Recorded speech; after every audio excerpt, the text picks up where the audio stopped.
Good morning. Welcome to day 6 in the video series. I guess that's what I'm going to call it now, is a video series. I'm not sure what else I would refer it to.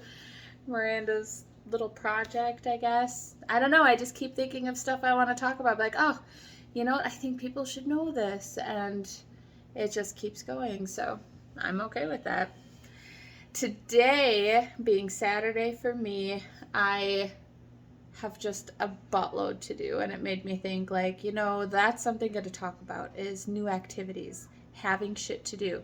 I've said before, boredom and loneliness, these are really big factors that can contribute to turning to use.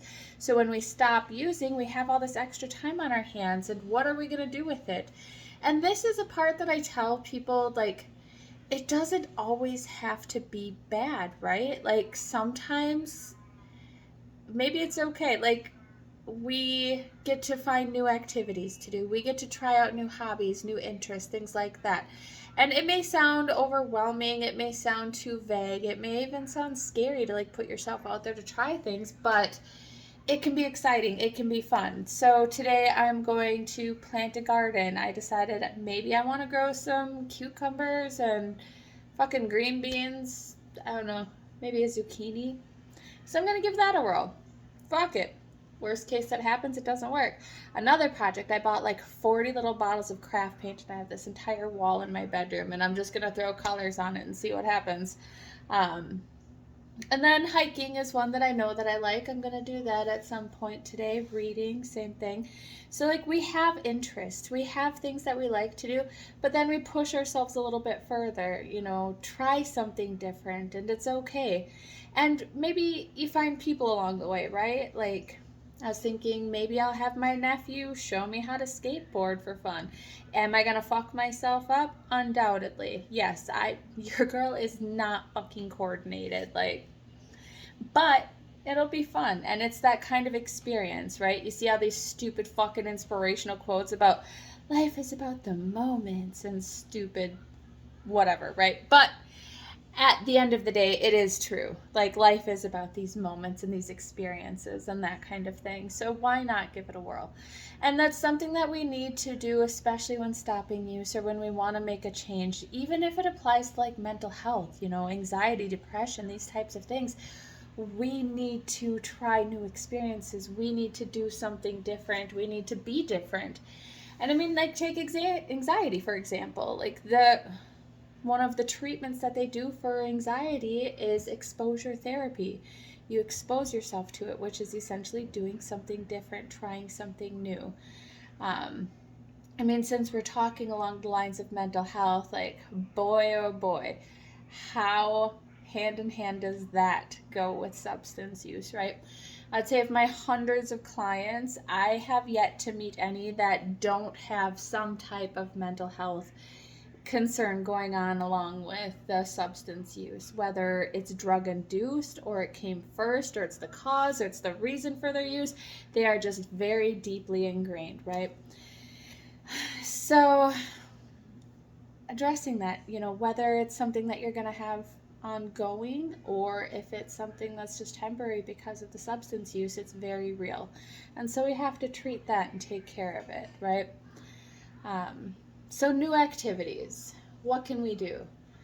A million fucking things, right? Like, go for a walk, take a hike, walk through the park, sit outside, read a book, go to the library, walk the mall, say hi to a stranger, ride your bike, try frisbee golfing, throw a frisbee, go swimming, go to the beach, lay out in the sun, lay in a hammock,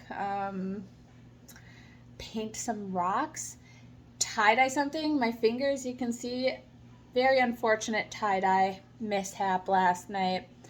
I mean, just add this stuff in. Paint a picture. Paint a random wall in your house. Another project, I'm painting the outside of my house. I mean, for me, yeah, I may be taking on quite a bit, or I have a very large imagination on what my capacity is of projects, but that's okay, because then I always have an option, right? So I bought my house just about 2 years ago. It's definitely a fixer-upper, but it's something that I have that I can do at any time. So I don't know. give it a try. Find new projects and see what you can come up with. All right, so new activities sounds very basic, right? So I think the direction that these videos are going are like, all right, find something that's, you talk about, that's the proven effective methods. Find new activities, address refusal skills, all of that, but also kind of adding more to it, because if that was all enough, we wouldn't be in the position that we're in right now, would we? It wouldn't be so much of this calling it its own like epidemic of substance use and addiction and things like that, but here we are. So another topic that I wanted to bring up today that is considered taboo in a lot of kind of fields or professions is psilocybin, magic mushrooms. We've known for a while that they can be a help-all, cure-all, which is weird because, why not use it if it works? Not our country. Not the way we don't play by the rules here, right? We play by the rules of whoever's in charge and who has the money. So it's been stalled out, but other countries, Europe just did this big study on mushrooms and things like that, and they have posted the results. It is effective.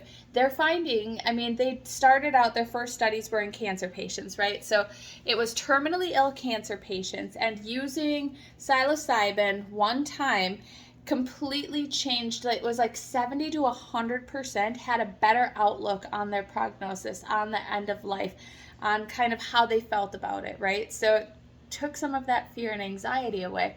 And the reason is because, we don't know the part of the brain and what it's doing exactly. It'd be cool if we did, but the brain is just far cooler than we can understand yet. But it makes us think in a different way. It gives us a new pathway of thinking about things. And I was thinking about it last night. That's one of the definitions of counseling, is trying to get somebody to think about something in a different way. And that's essentially what mushrooms are doing. Am I saying, hold on, asterisk, red flag, stop the fucking press. Am I saying go out and eat mushrooms and you're going to be fine? Fuck no, don't do that. The reason that they're finding that it's working in clinical trials is because they're taking the mushrooms and they're working with somebody, like a psychotherapy. So basically think of it as like a guide, a leader. They're directing them, telling them where to go. So they're helping them forge this new path in their brain to have this new way of thinking. So it's not just like, oh, I ate mushrooms and I'm fucking fixed. Woo, fantastic. Like, it has to be guided. It's giving your brain a new pathway and showing it how to get there. It's just really fucking cool stuff, man. I don't know.